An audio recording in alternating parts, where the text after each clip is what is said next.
Over the last 2 weeks, the stars were aligning for a potential bullish narrative peddled by media companies and market manipulators. However, the Federal Reserve had other plans. Jerome Powell announcing that there is going to be continued rate hiking with no announcement of a pivot in the near future.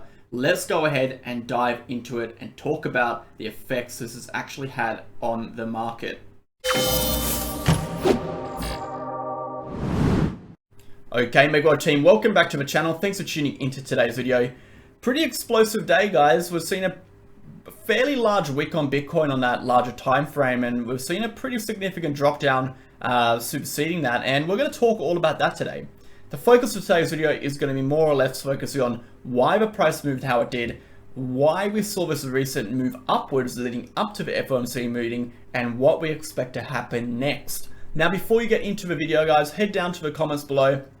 Click the links, look through them, join the Telegram channel. Of course, we post all our updates, analysis information on there. You can actually go ahead and see we posted a plan on there yesterday. And we'll come back to this later, which is quite important for today's video where we go over that plan. But again, consider liking, subscribing, and commenting below. All of that helps the channel grow, and it shows me that you enjoy the videos.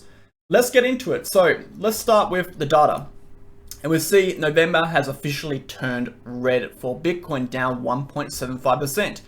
Volatility has dropped back down. We were at 1.56 yesterday. We're back down to 1.46. And that was surprising. I'm surprised volatility has dropped back down on 30-day because we have seen a lot of volatility on the small time frame for Bitcoin. And of course, a lot of liquidations, particularly in the last 12 hours, a majority came in the last 12 hours with that FOMC meeting. A lot of shorts got wrecked on that initial pump, then a lot of longs got wrecked on that crash. And it was quite a bloodbath, but nothing compared to what we saw on CPI when we went over $1 billion in liquidations.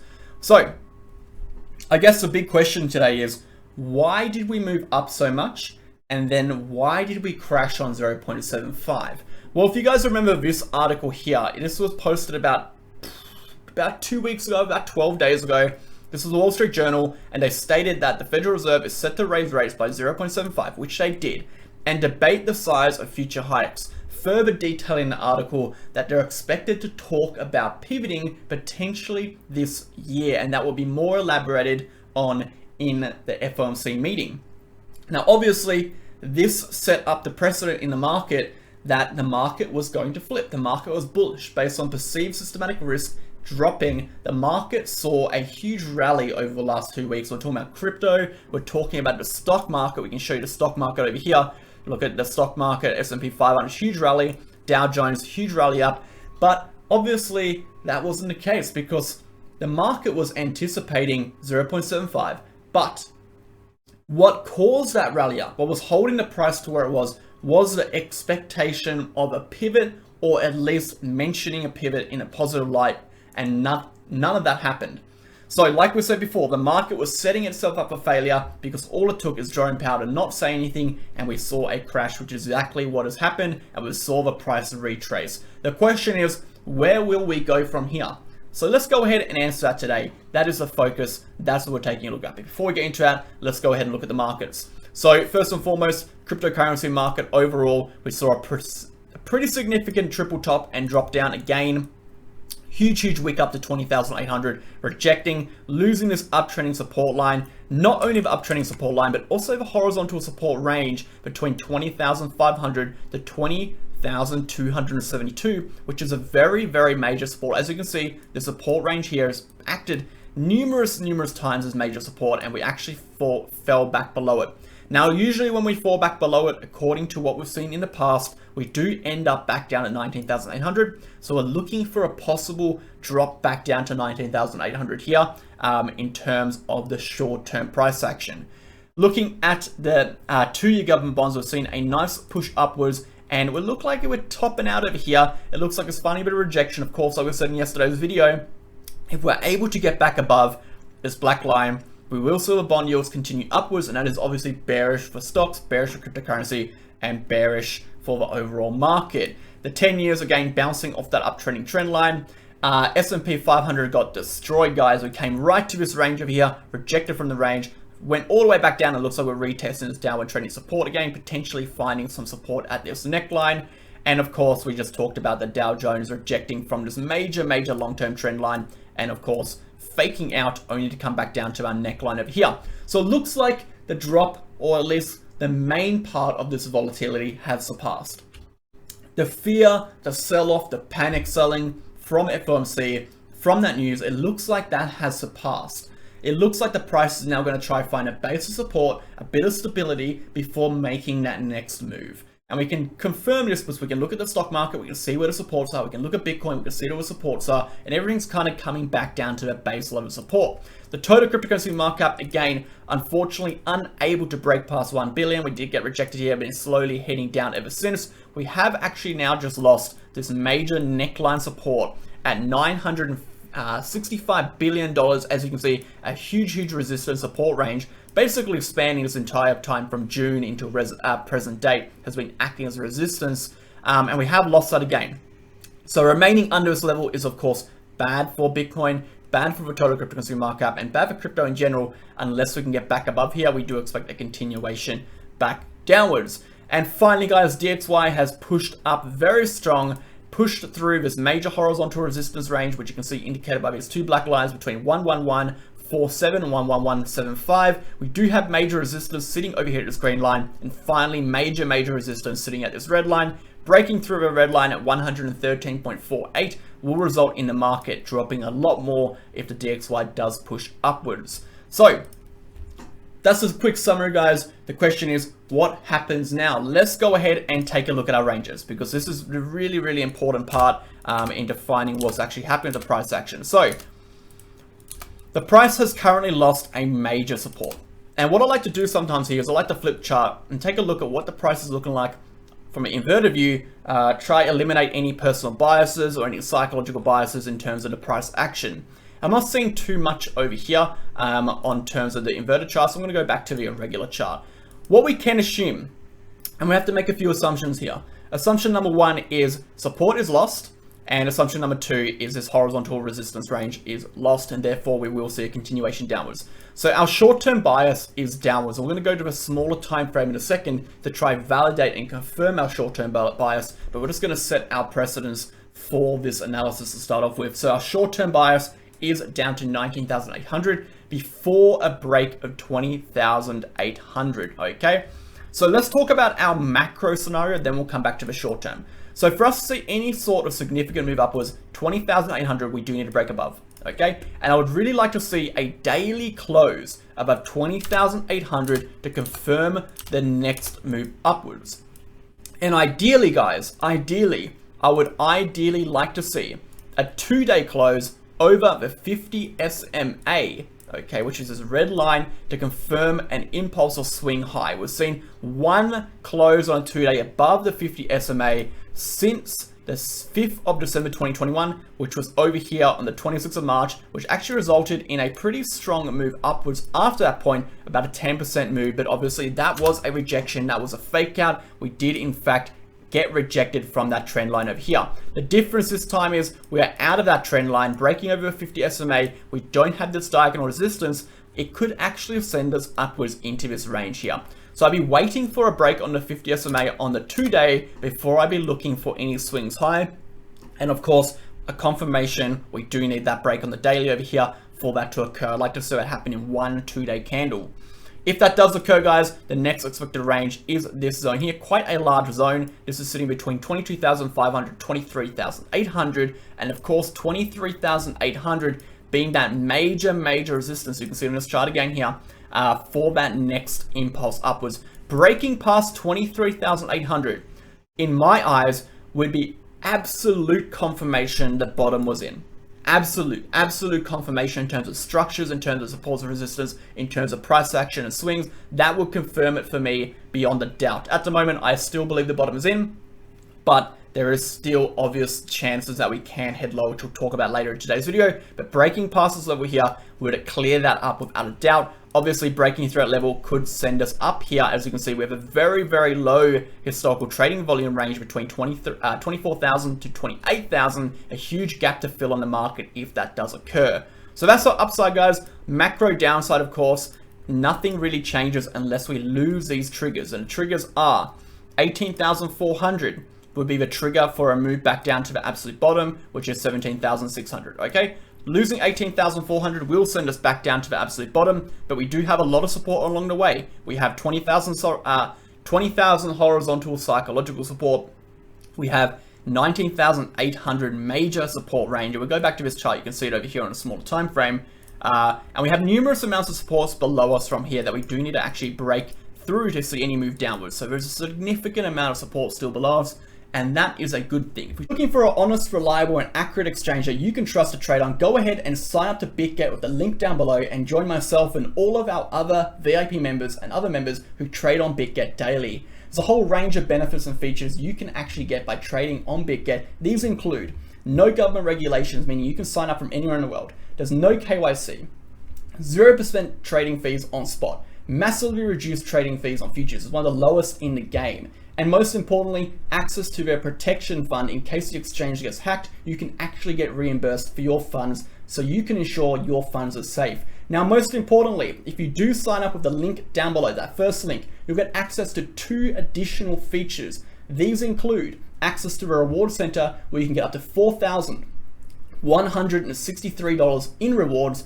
and access to the MegaWhale exclusive referral link, bonus discounts. Every other month we do bonus campaigns. We get up to 10% off your trading fees, or even you get a percentage of your trading fees refunded to your account as USDT. Essentially, you get paid to be on the exchange. That's enough, guys. We'll get back into the video. So I've done our price action analysis. Now we're going to go ahead and do our technical analysis, but we're going to focus a little bit more macro for this technical analysis today. So starting on the 1-day chart, and we have the VRPV up on the side over here, you can see zones of key historical trading volume, and you can see these spikes and drops in the historical trading volume, indicating, you know, lower trading volume ranges, and obviously these higher trading volume ranges, these spikes or large chunks of historical trading volume. These areas are generally found to be support or resistance depending on which side you are on. As you can see, we do have a huge valley, peak, should I say, on that 19,000 level, indicating massive base support for Bitcoin over here. Now, equivalent to this level, the next major support at around the same size is sitting down over here at 9,000 on the VRPV, but of course that peak does actually originate from as high as 13,000 to 12,000, indicating that if we do actually lose this gray box over here, we can see a close on that gap all the way back down to about $13,000 to $12,000. And we do have some minor support here around $15,000, $16,000. So the VRPV indicating, no, we do have some ways to go down if we do lose 19,000 on the way up. It is an uphill battle. We do have an uphill battle all the way up until we break 24,000. We talked about that earlier in today's video. Breaking 24,000, this level here, it does clear up a little bit in terms of historical resistance. We do have a pretty clear shot back up to about $28,000 to $30,000 if that does actually clear. So again, those levels are very much valid on this chart. Let's go ahead and bring up some moving averages on a daily. As you can see, moving averages on a daily looking pretty good. We are clearing over all the small time frame moving averages. This is of course the 50, 32, 28, 26, 22, 17, 15, and 4 moving average, smashing through most of these. Let's go ahead and bring up some higher time frame moving averages. We'll start on the 200 moving average and see where we're sitting on that daily chart. So on the daily chart, on the 200-day moving average, we are sitting quite far below it still. We obviously did get rejected. We did get rejected from the 200 moving average over here back in April. Now, as you would know, guys, the 200-day moving average, a slow moving average, is a great indication for the overall strength of the trend in terms of macro trend. That is currently sitting around $24,000 and slowly coming down. Again, not looking at any sort of potential upswing or swing high until that level is broken, which is at 24,000 level, as just described. Breaking 24,000, and as talked about previous to this, will result in that strong move up to 30K, okay? That is confirming that. Let's go to a weekly chart and see if we see anything different with these same moving average setups.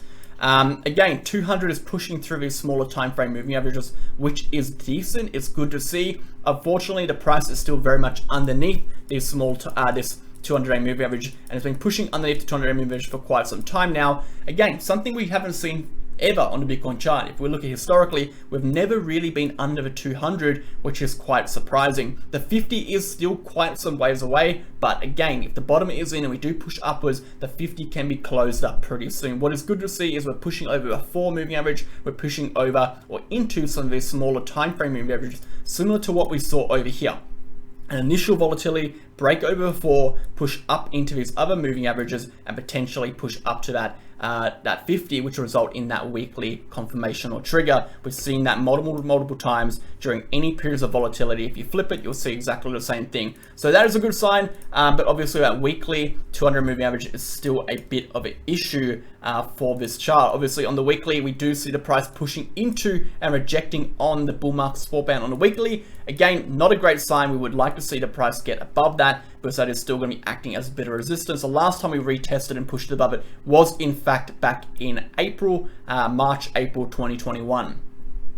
Moving on from there, guys, let's go ahead and bring up our RSI.